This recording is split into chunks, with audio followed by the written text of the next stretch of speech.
Donc, bonjour à toutes et à tous. Moi je travaille pour la région Nouvelle-Aquitaine. Donc avant de commencer la présentation, juste faire petite vue d'ensemble sur la région. Donc c'est une collectivité avec un conseil régional qui est composé de 180 élus et une collectivité qui regroupe 8000 agents. Et donc la région Nouvelle-Aquitaine, elle a une multiplicité de compétences, donc des compétences dans l'aménagement du territoire, des compétences sur les lycées, des compétences dans le transport.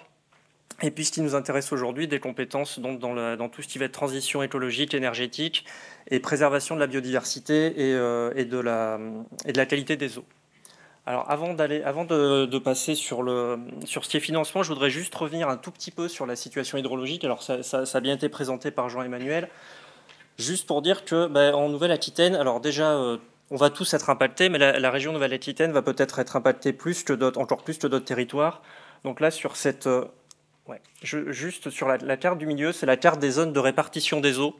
Donc ce sont des cartes, les zones de répartition des eaux sont des zones où on a des tensions des tensions chroniques entre les besoins en eau et les ressources.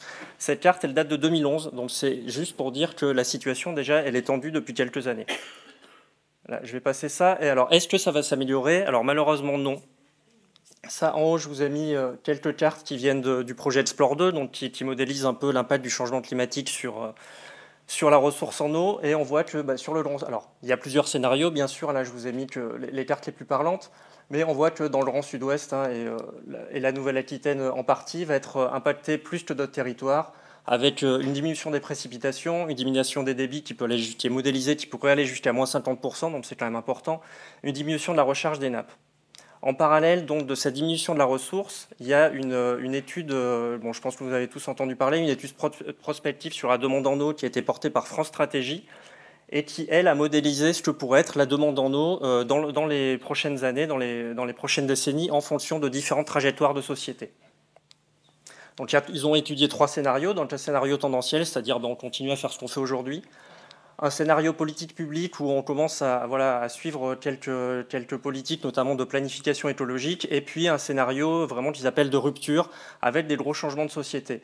Donc ce qu'on voit, c'est que dans le scénario tendanciel, la demande en eau, elle va augmenter fortement, notamment dans le Grand Sud-Ouest. Elle pourrait doubler, c'est une demande théorique, elle pourrait doubler. Et elle va augmenter aussi dans le scénario politique public, et même dans le scénario de rupture, même si elle augmente moins, elle va quand même augmenter dans le Sud-Ouest. Donc vraiment, dans notre région, les projections montrent qu'on va être fortement impacté, plus fortement impacté peut-être que d'autres territoires par le changement climatique et par les impacts sur la ressource en eau. Alors qu'est-ce qu'on peut faire? Qu'est-ce que peut faire la région Nouvelle-Aquitaine à son niveau? L'eau, c'est un enjeu qui est important, qui est pour la région. Donc on a vu les raisons pour lesquelles c'est important. Donc en 2018, la région Nouvelle-Aquitaine a voté une stratégie régionale de l'eau, donc sur laquelle je ne vais pas revenir, puisqu'elle a été assez rapidement inclue dans sa feuille de route Néoterra, donc qui a été votée en 2019 et puis qui a été revue en 2023. C'est une feuille de route donc, qui va driver un peu toutes les actions de la région en lien avec la transition écologique et énergétique. Donc il y a 6 ambitions pour planifier ces transitions et globalement toutes les actions de la région, toutes les subventions qui vont être votées doivent être en accord avec cette feuille de route. Donc il y a 6 ambitions dans cette feuille de route. Ok. D'accord. Donc 6 ambitions. Donc vous m'entendez mieux là? Ok. 6 ambitions dans cette feuille de route. Donc la première est dédiée à la préservation des ressources naturelles et l'objectif 1 de cette première ambition, c'est la préservation de la ressource en eau, avec une préservation et une restauration de la qualité écologique des milieux aquatiques, la promotion d'une gestion concertée à l'échelle des bassins versants. Donc, mon prédécesseur en a un petit peu parlé sur la nécessité de pouvoir rassembler tous les acteurs pour pouvoir lancer des projets des projets cohérents. Diminuer la pression des activités humaines sur la qualité et la quantité de l'eau, et puis, comme on l'a dit, s'adapter à une ressource de plus en plus rare. Alors ça, ce sont pour les aspects politiques. Après, en termes d'action, en lien avec ces items dont je viens de vous parler, la préservation et la restauration de la qualité des milieux aquatiques, on va voir les contrats de territoire. On intervient, là mon prédécesseur en a parlé, on intervient auprès des agences pour préserver la qualité des milieux aquatiques. On a des actions spécifiques sur la préservation des zones humides. On a aussi, là j'en parlerai pas trop aujourd'hui, mais il y a aussi toute la direction de l'aménagement et du territoire qui va venir pouvoir accompagner des territoires sur des projets, alors des projets divers et variés, mais des projets qui peuvent qui peuvent inclure des actions sur la ressource en eau. Des actions donc, sur la diminution de la pression des activités. Donc il y a le programme ressources, donc ça c'est un programme de préservation des aires de captage d'eau potable. Et puis un dispositif qui s'appelle efficacité hydrique des entreprises, où on va venir accompagner les économies d'eau dans les entreprises. Et à côté de ça, d'autres actions qui sont un peu plus sur le long terme, des actions de recherche, donc par exemple le financement de ce qu'on appelle des programmes scientifiques de grande ambition régionale, avec un programme scientifique sur l'eau qui va sortir cette année. On accompagne aussi une thèse CIFRE, des projets européens, et puis un appel à projet sur l'économie circulaire de l'eau, donc sur la réutilisation des eaux non conventionnelles, dont je vais vous parler maintenant. Alors juste avant, le dispositif efficacité hydrique des entreprises, c'est un dispositif qui permet d'accompagner les entreprises, donc études, investissement, qui permet de travailler sur tout ce qui va être réduction, recyclage des eaux en entreprise. Donc sur les taux d'intervention, ils peuvent varier. Hein, on est sur des taux, des encadrements européens, donc qui vont varier en fonction de la taille de l'entreprise. Là, juste un petit exemple d'un projet qu'on a accompagné avec l'agence de l'eau Adour-Garonne. Donc c'était un projet d'une brasserie dans le Pays Basque qui visait à réutiliser ces eaux usées traitées, donc qui a été accompagné par une entreprise limougeuse pour monter ce projet. J'aime bien parler de ce projet parce que ça, c'est un bon exemple de projet dans lequel on a réussi à travailler en bonne intelligence avec les agences et puis avec d'autres directions internes à la région. Donc, on a fait un accompagnement à 3 mains. C'est-à-dire qu'au niveau de l'agence de l'Adour-Garonne, ils ont accompagné le redimensionnement de la station de traitement. Au niveau de la direction de l'environnement, donc au niveau du service dans lequel je suis, on a accompagné avec l'agence de l'eau toute la partie réhute, toute la partie recyclage de l'eau. Et puis il y avait aussi un volet méthanisation qui a pu être accompagné par la direction de l'énergie et du climat, qui fait aussi partie de la région Nouvelle-Aquitaine. Donc quelques mots sur l'appel à projet économie circulaire de l'eau.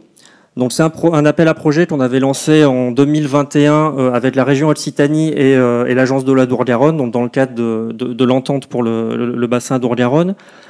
Il y avait eu première itération de cet appel à projet en 2021-2022, et puis côté région, on l'a prolongé sous forme d'appel à projet en 2023-2024.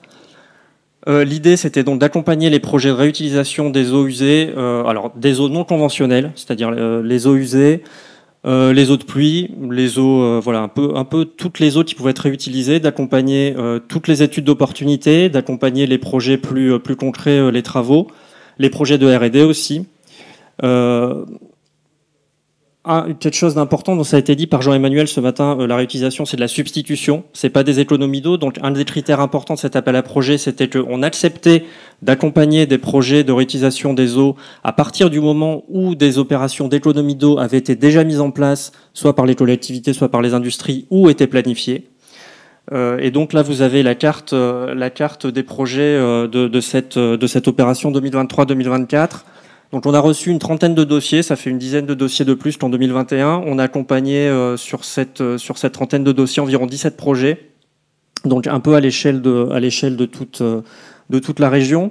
Juste un petit mot sur un projet, puisque j'étais au COPIL de restitution hier, un projet qui a été porté par le Comité régional du tourisme et qui est une étude des possibilités de réutilisation des eaux non conventionnelles à l'échelle de tous les hébergements de tourisme à l'échelle de la région. Donc c'est un projet d'ambition et c'est intéressant parce que ça leur donne, pour les acteurs du tourisme, dans ce domaine de réutilisation des eaux non conventionnelles, ça leur donne un outil d'aide à la décision. C'est-à-dire, en gros, quels sont les gisements d'eau qu'ils peuvent récupérer, quels sont les usages qu'ils peuvent mettre en face, quelles sont les solutions techniques et surtout quels vont être les coûts de ces solutions et comment elles vont pouvoir être accompagnées par les différents financeurs. Alors ça, c'était pour ce qu'on pouvait accompagner jusqu'à aujourd'hui. Mon prédécesseur Jean-Philippe en a parlé tout à l'heure. On est impacté par divers problèmes budgétaires. Donc je pense que je vais pas revenir sur la situation politique, mais au niveau de la région, on est impacté assez fortement, ce qui fait qu'aujourd'hui, très clairement, on a une très grosse incertitude sur ce qu'on va pouvoir accompagner en 2026. Donc les dispositifs que je vous présente, je ne peux pas vous dire aujourd'hui s'ils seront reconduits l'an prochain et quels seront les financements qui seront associés. Par contre, petit un petit peu d'optimisme dans dans cette période un peu contrainte en termes de budget, c'est que cet appel à projet dont je vous ai parlé sur fonds région, il ne sera peut-être pas reconduit en 2026, mais on a un appel à projet similaire, donc sous fonds FEDER, donc sous fonds européens, qui va sortir là très bientôt, qui est construit sur les mêmes modalités que l'appel à projet ECO et qui va nous permettre d'accompagner des projets de développement de réutilisation des eaux non conventionnelles.